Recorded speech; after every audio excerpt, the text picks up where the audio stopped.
Good morning friends. So welcome to the prelims booster session. तो आज का पहला टॉपिक है इंद्र नेवी 2021 एक्सरसाइज। तो ये नेवल एक्सरसाइज है जो इंडिया और रशिया के बीच में होती है। ये बायएनियल है, मतलब 2 साल में एक बार होती है और इस बार ये बाल्टिक सी के पास हुई है। ठीक है, तो इसमें आपके लिए इंपॉर्टेंट तो ये टॉपिक हो गया कि बाल्टिक सी के साथ कौन सी कंट्रीज़ लगती हैं। तो आपको देखोगे तो स्वीडन जो है वो साइड में ऊपर लगता है। ठीक है, और यहाँ पर रशिया है और फिर नीचे जो ये हमारी बाल्टिक स्टेट्स होती हैं जो एस्टोनिया, लिथुआनिया, लैटविया ये लगती हैं। फिर नीचे एक छोटा सा रीजन है कैलिनिनग्राड। तो क्या, तो वो बहुत न्यूज़ में चलता है। वो बहुत छोटा सा रीजन है जो कि पोलैंड और जो है बाल्टिक स्टेट्स के बीच में है। तो वो आपको देखना है क्योंकि वो न्यूज़ में भी रहता है और वो इसलिए इम्पॉर्टेंट है क्योंकि वो रशिया की टेरिटरी है यूरोप के अंदर। ठीक है, एक बहुत छोटा सा पार्ट है और वो बाल्टिक सी के साथ टच होता है और वो न्यूज़ में इसलिए रहता है क्योंकि वो रशियन टेरिटरी है। कैलिनिनग्राड नाम है उसका। ठीक है, ध्यान से देखना आप मैप में, उसको आप खुद देखो बाल्टिक स्टेट्स के साथ कौन कौन से जो है वो रीजन लगते हैं। तो ये 2003 में स्टार्ट की गई थी पहली बार ये नेवल एक्सरसाइज और हमारे ये धीरे धीरे जो है वो बढ़ता ही जा रहा है हमारा स्कोप इसका एक्सरसाइज का। इसमें हम ज़्यादा से ज़्यादा पार्टिसिपेशन करते हैं और ज़्यादा हम जो है कॉम्प्लेक्स ऑपरेशंस कंडक्ट करते हैं रशियन नेवी के साथ मिलके। तो ये इस साल जो है वो बाल्टिक सी में इसको कंडक्ट किया गया है। Okay, so now let us see this topic in English. Indra navy 2021 exercise. So the 12th edition of this Indra Navy naval exercise has been conducted recently. It's a biennial exercise, as I've told you. It started in 2003 and it has increased in both scope and operations since then. And this time it has been conducted in the Baltic Sea. So for you, apart from remembering what this Indra Navy exercise is, it is also important for you to see what are the states which touch the Baltic Sea.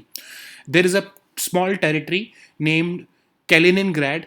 It's a Russian territory in European continent, and you have to see because it also touches the Baltic Sea and it remains in news because of several strategic reasons. That's why this Kaliningrad should be known to you. Okay, so just see all the states which are which are surrounding this Baltic Sea, and it will be important for you for your map purpose for geography. Okay, so now let us see the next topic which is national medical commission. तो union minister जो health के हैं उन्होंने जो है वो एक review meeting ली है और उसमें नेशनल मेडिकल कमीशन के साथ उन्होंने जो है वो मीटिंग लिया और जो मेडिकल एजुकेशन से रिलेटेड इंपॉर्टेंट इश्यूज़ के ऊपर बात की है। तो सबसे इंपॉर्टेंट बात किस चीज़ के ऊपर की गई है? Of course national exit test, जो कि गवर्नमेंट सोच रही है कि 2023 के जो है वो फर्स्ट हाफ में वो कंडक्ट कराएंगे और एक मॉक रन भी कराने की बात की जा रही है कि देखने के लिए कि क्या जो आगे हम फ्यूचर में ये नेक्स्ट जो होगा जो कि नेशनल एग्जिट टेस्ट, इसको हम ठीक से कंडक्ट करा सकते हैं या नहीं। तो 2022 में एक मॉक भी करने की इसमें बात की जा रही है। तो ये जो नेक्स्ट टेस्ट है, जो नेशनल एग्जिट टेस्ट है, ये होता क्या है? जब आप एमबीबीएस का एग्जाम देते हो, जो आपका फाइनल ईयर होता है, तो आप मतलब एग्जिट कर रहे हो आप अपनी जो मेडिकल मतलब की डिग्री से, जो है मेडिकल डिग्री से, तो आपसे वो एक एग्ज़ाम लेंगे नेशनल एग्जिट टेस्ट और उसके बेसिस पर आपको जो है वो आगे लाइसेंस मिलेगा या फिर अगर आप आगे पोस्ट ग्रेजुएशन करना चाहते हो तो उसी के बेसिस पर वो होगा। ठीक है, तो उसी के जो है वो एक तरह से पूरा मसौदा तैयार किया जा रहा है नेशनल एग्जिट टेस्ट का। इसी के लिए मीटिंग की गई है। अब नेशनल मेडिकल कमीशन क्या है? ये मेडिकल एक्रेडिटेशन के लिए इसको बनाया गया था। अब आपको याद होगा कि 2019 में एक बिल पास हुआ था नेशनल मेडिकल कमीशन का, जिसने मेडिकल काउंसिल जो है, इंडियन मेडिकल काउंसिल, उसको जो है रिपील कर दिया था और उसकी जगह पर ये नेशनल मेडिकल कमीशन बनाया। तो ये एक रजिस्ट्रार है पूरा, जो भी मेडिकल प्रैक्टिशनर्स हैं एलोपैथी के, उन सब का रजिस्ट्रार है नेशनल मेडिकल कमीशन और ये एक्रेडिटेशन देता है मेडिकल एजुकेशन के कंटेक्स्ट में ये नेशनल मेडिकल कमीशन। तो अब इसके फंक्शंस क्या हैं? ये मेन फंक्शंस क्या हैं इसके कि रेगुलेशंस को स्ट्रीमलाइन करना, स्टैंडर्डाइज करना, इंस्टीट्यूशंस की रेटिंग करना, जो है असेसमेंट करना, फिर जो है रिसर्च करना। एचआर क्या होता है? ह्यूमन रिसोर्स असेसमेंट करना और रिसर्च करना। ठीक है, तो ये इस चार जो है इसके फंक्शंस मेन हैं और इसमें ही जो है फंक्शंस में ये दिया हुआ था कि एमबीबीएस के बाद जो नेक्स्ट होगा जो कि नेशनल एग्जिट टेस्ट, वो यही जो है मोडालिटीज उसकी जो है वो नेशनल मेडिकल कमीशन ही जो है वो फाइनलाइज करेगा। फिर आपको पता है एमसीआई एग्जिस्ट करता था पहले, मेडिकल काउंसिल ऑफ इंडिया, उसको ही रिपील करके जो नेशनल मेडिकल कमीशन बनाया गया था और नेशनल जो ये मेडिकल काउंसिल ऑफ इंडिया 1934 में एस्टैब्लिश किया गया था। एक एक्ट के through, Indian medical council act के थ्रू, और उसका भी सिमिलर सा जो है एक मोटिव था कि वो भी मेडिसिन की जो से रिलेटेड जो ट्रेनिंग है उसको स्टैंडर्डाइज करना चाहता था और अक्रेडिटेशन करना चाहता था मेडिकल से रिलेटेड जो भी हमारी एजुकेशन है। उसकी जो है रिप्रेजेंटेशन भी ऐसी ही बहुत ब्रॉड थी कि वन रिप्रेजेंटेटिव हर स्टेट से होगा, एक मेडिकल फैकल्टी मेंबर हर यूनिवर्सिटी से होगा, एक जो है मेंबर जो है वो मेडिकल रजिस्टर, जो कि मेडिकल रजिस्टर बना के रखते हैं स्टेट में, वो होगा। ऐसे करते हुए बहुत सारी जो है वो एक एक्सपेंसिव जो रिप्रेजेंटेशन इसके अंदर मेडिकल काउंसिल ऑफ इंडिया के अंदर थी। लेकिन ऑफ कोर्स बहुत सारी प्रॉब्लम थी इसके अंदर, ठीक है। फेडरल स्ट्रक्चर की भी प्रॉब्लम थी, फिर जो है इसके फंक्शनिंग पर भी प्रॉब्लम थी, ओवरलैपिंग जुरिस्डिक्शंस थी बहुत सारी। तो इसलिए गवर्नमेंट ने इसको जो है वो डिसबैंड करके नेशनल मेडिकल कमीशन जो है उसको बनाया था, ठीक है। So now let us see this topic in English. National Medical Commission. So recently the Union Health Minister has chaired a review meeting with the National Medical Commission to discuss important issues with respect to medical education. The most important of them being the national exit test, which will be conducted in the first half of 2023. This national exit test is poised to be conducted after the fourth year of MBBS exam. So when you're just qualifying this exam, this MBBS exam, okay, so this exam, this national exit test is conducted so that you can be awarded an MBBS degree.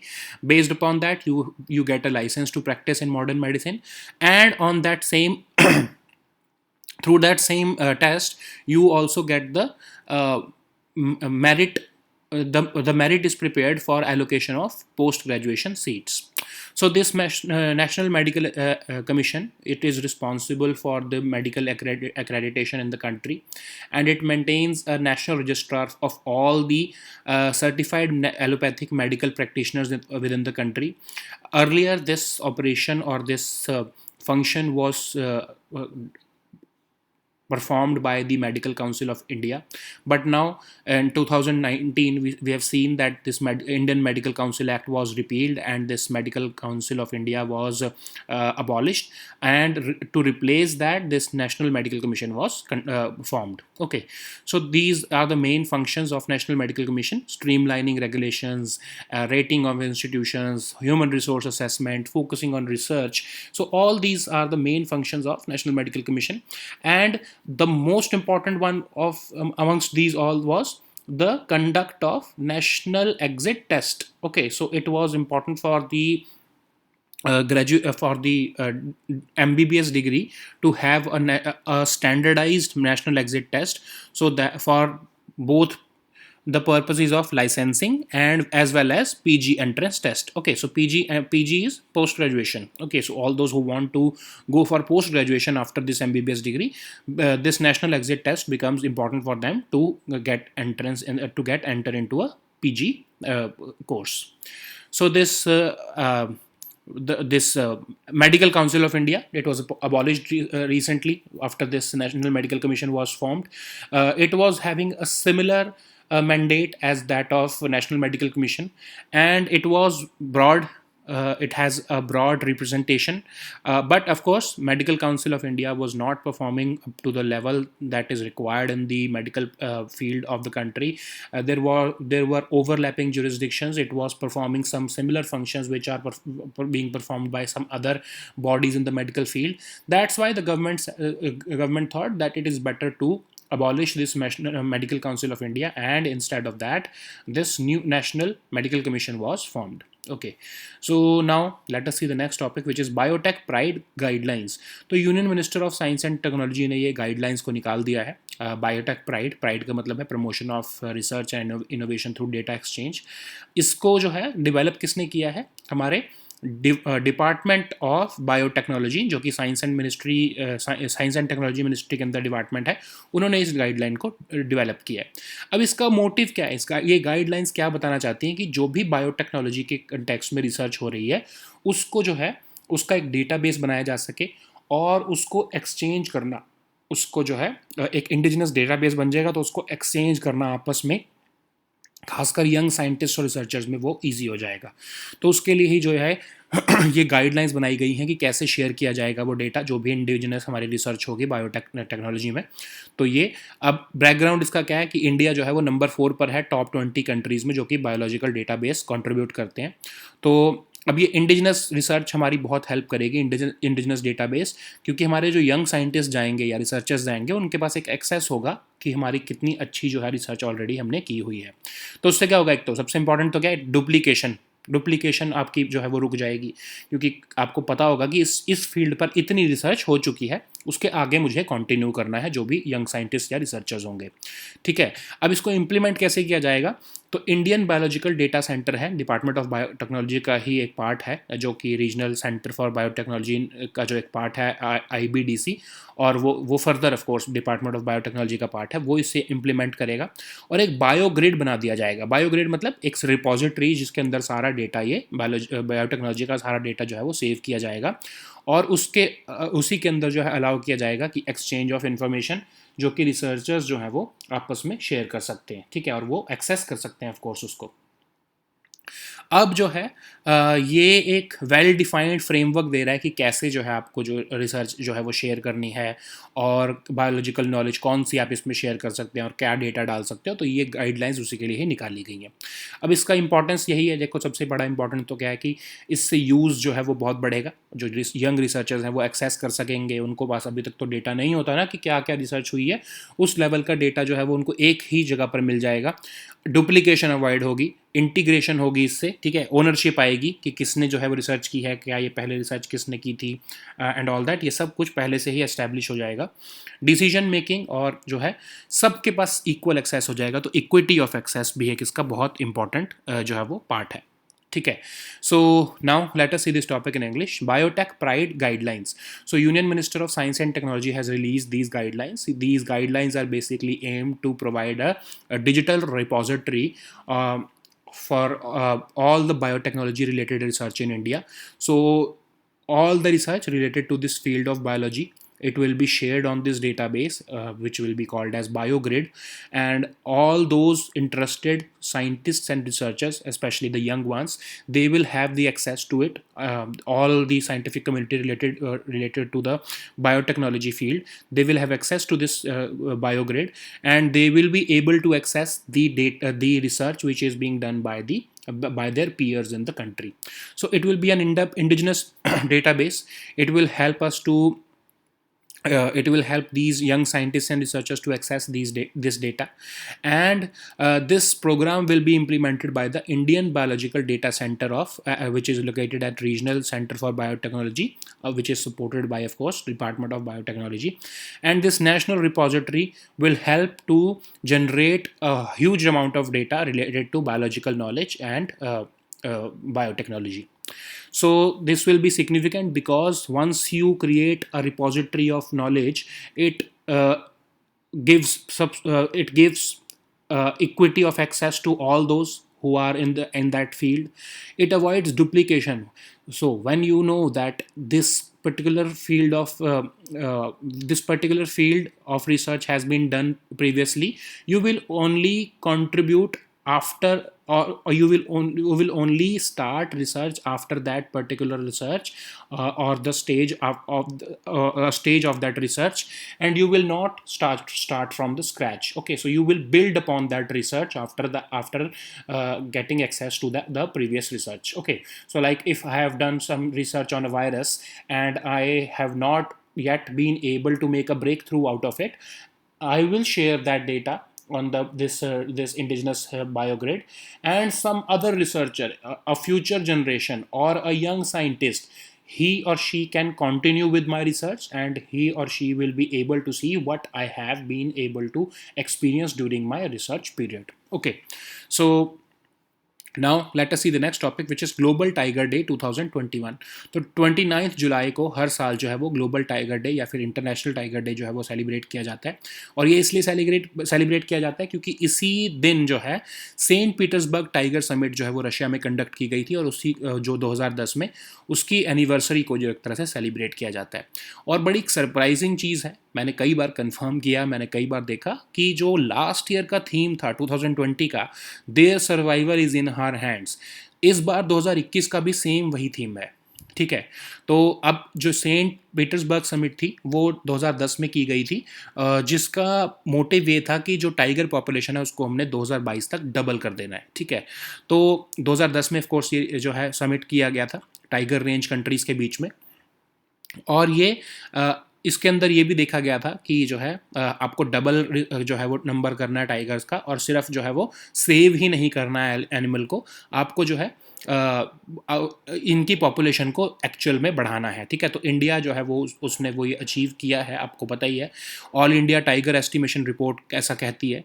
अब एक देखो कि इसके अंदर एक बहुत important information ये है कि 4 ऐसी स्पीशीज़ ऑफ टाइगर हैं जो कि एक्सटिंक्ट ऑलरेडी हो चुकी हैं। ठीक है।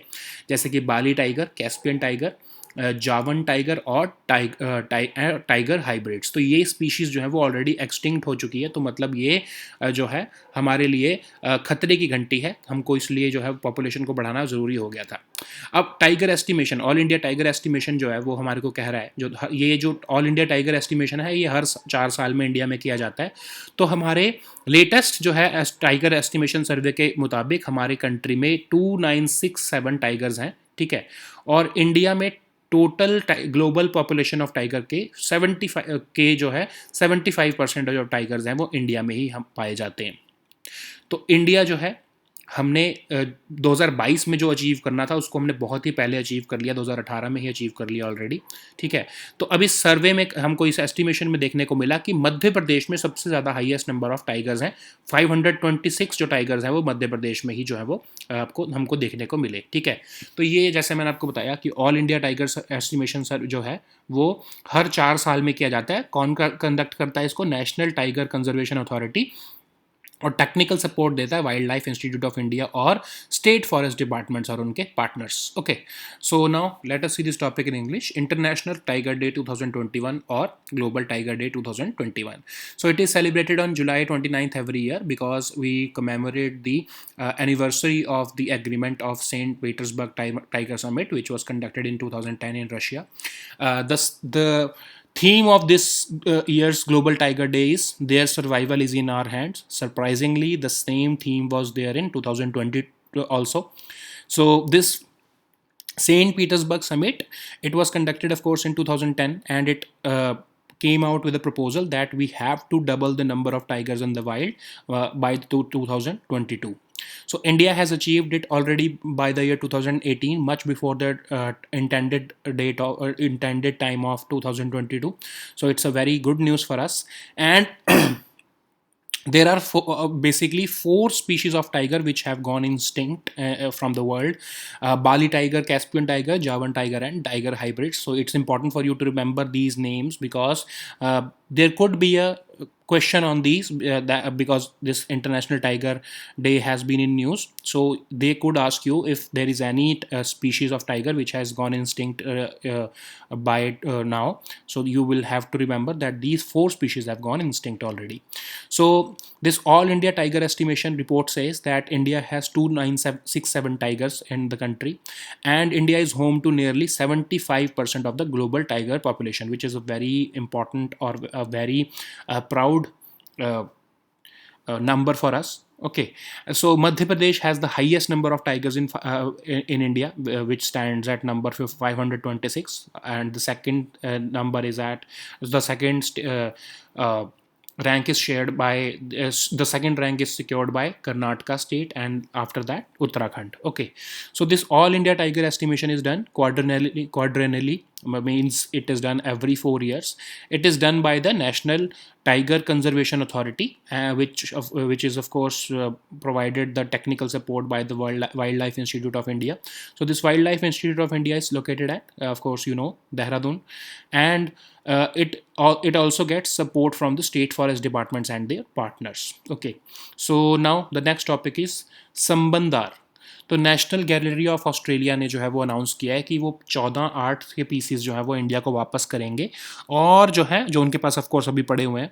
तो अब इसमें इम्पॉर्टेंट जो सबसे जो है वो हमारे लिए संबंधार है, क्योंकि संबंधार जो है वो एक 12th सेंचुरी जो है वो एक पोएट थे जिन्होंने हिम्स लिखी हैं तमिल में, और जो है वो शिवा पोएट थे। ठीक है, जिनको शैव भी कहा जाता है, शैव पोएट थे, सेंट थे, चोला डायनेस्टी को वो बिलोंग करते थे। तो ये संबंधार जो हैं हम जिनको थिरुग्नान संबंधार भी कहा जाता था, तो ये 7th सेंचुरी के आसपास जो है ये थे, और ये अपार के जो है वो कंटेम्प्रेरी रहे थे, क्योंकि और जो अपार हैं वो भी एक कंटेम्प्रेरी, वो भी एक सैव पोएट सेंट है, ठीक है। तो जो ये संबंधार हैं वो सिर्फ 16 साल तक जो है वो उनकी जो उम्र है वो सिर्फ 16 साल तक की थी, मतलब इतनी बचपन में ही उन्होंने जो है वो 16,000 हिम्स लिख दिए थे शिवा के जो है भक्ति में। और जो है उसमें से पहले जो 3 वॉल्यूम्स हैं वो तिरुमुराई क्या है, जो तमिल में शिव के लिए जो भक्ति के लिए जो हिम्स लिखे गए हैं वो उनकी कंपेडियम है, मतलब एक तरह से एक रिपोजिटरी है जिसके अंदर ही जो है वो सारे हिम्स लिखे हुए हैं। तो उसमें जो फर्स्ट 3 वॉल्यूम्स जो संबंधार ने लिखे थे वो तिरुमुराई में आज भी प्रेजेंट हैं, ठीक है। तो तिरुमुराई की इंपॉर्टेंस क्या है, एक तो ये तमिल कंपेंडियम ऑफ हिम्स है, ठीक है। और ये इसके अंदर बहुत सारे जो है वो जितने भी शैव सेंट्स आए हैं हमारे तमिल में, उन्होंने कंट्रीब्यूशन दिया, जैसे संबंधार, अप्पार, सुंदरर, इन्होंने जो है वो अपने अपने हिम्स जो है वो इसके अंदर जो है वो कंट्रीब्यूट किए हैं। और अभी रिसेंटली न्यूज़ में इसलिए भी चल रहा था तिरुमुराई, क्योंकि जब अभी बृहदेश्वर टेम्पल जो थंजावुर में है, आपको पता ही है ना, बहुत फेमस टेम्पल है, चोला टेम्पल है, तो जब उसका जो कॉन्सिक्रेशन किया जा रहा था रिसेंटली, तब जो है ये तिरुमुराई के जो है हिम्स जो थे उस टाइम पर जो है वो गाए गए थे, उनको लॉर्ड शिवा के जो है वो भक्ति में उसको गाया गया था, ठीक है। So now let us see this topic in English. Sambandar. So National Gallery of Australia has decided that they will be returning 14 works of art from its Asian art collection to India. Apart from all the important 14 works of art, we are going to discuss the one which is Sambandar. Okay, this particular piece of art is belongs to 12th century, and the Sambandar was a poet or a saint of Shaiva tradition, and he belonged to and he lived during the 7th century CE, and he was a contemporary of Appar. He lived just for 16 years, and within the early age of 16 years he composed 16,000 hymns in devotion to Hindu god Shiva. Okay, so the first 3 volumes of his hymns are still preserved in Tirumurai. So Tirumurai is basically a compendium of Tamil hymns which are sung in praise of Lord Shiva. So several saints and poets have contributed to this Tirumurai, and like Sambandar, of course, and Appar and Sundarar. And these hymns are very important in Tamil culture, especially for those who are Shaiva Siddha, who are a part of Shaiva Siddhant. Okay, so recently this Tirumurai was also in news, I think in January last year, January 2020, I can't remember the exact date, when this Brihadeshwara temple, of course you know that this is a Chola temple, Raja Chola constructed this temple, and in Thanjavur, when the consecration ceremony of this temple was conducted in January 2020, this Tirumurai was recited, of course, because it's important for Lord Shiva. It's a Tamil compendium of hymns, and it was also recited along with the other Sanskrit hymns. Okay, so these were our topics for today. We'll meet next time on Monday now. Until then, goodbye and take care.